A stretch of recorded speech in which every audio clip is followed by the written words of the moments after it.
Pubblicato l'esito del bando per la selezione dei progetti di restauro e valorizzazione dei luoghi del cuore del FAI più votati, 18 riguardano aree interne di nuovo.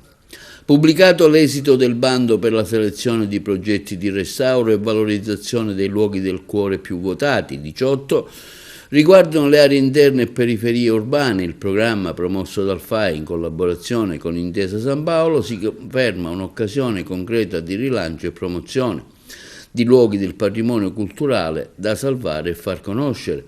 In Sicilia sarà sostenuto il progetto di restauro a favore dell'eremo di Santa Rosalia alla Quisquina, a Santo Stefano di Quisquina.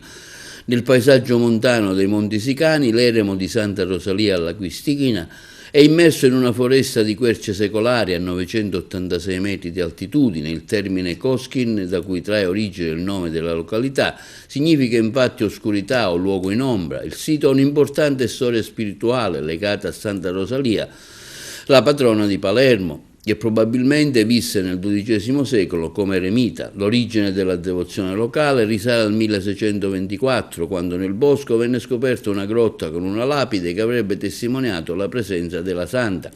Diventata meta di pellegrinaggio, vi sorse una prima cappella, mentre la struttura attuale, articolata su più livelli, risale al 1772, quando grazie a donazioni di fedeli venne costruito l'imponente complesso monastico. Oltre alla piccola chiesa vi sono la cucina, le celle, il refettorio e i vari ambienti conventali.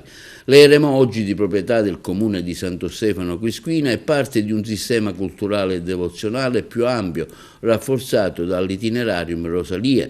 Il cammino, inaugurato nel 2015, che collega il santuario della Quisquina a quello di Monte Pellegrino a Palermo, lungo un percorso di 180 km tra natura, storia e spiritualità. Già durante il censimento l'attivazione della comunità è stata molto rilevante, dalle piccole dimensioni del comune e la sua posizione periferica, una dimostrazione della riappropriazione culturale del bene anche a livello sovralocale.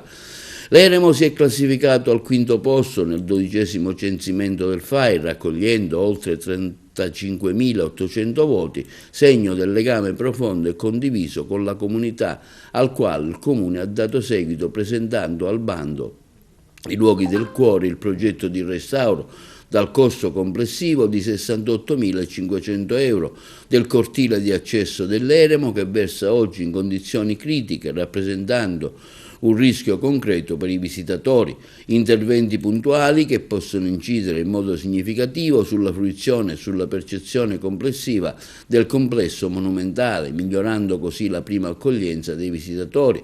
Il progetto è stato accolto e riceve un contributo di 46.500 euro dal FAI Intesa San Paolo, affiancato da un articolato insieme di cofinanziamenti pubblici e privati, resi disponibili da 7 diverse realtà locali, a cominciare dal Comune.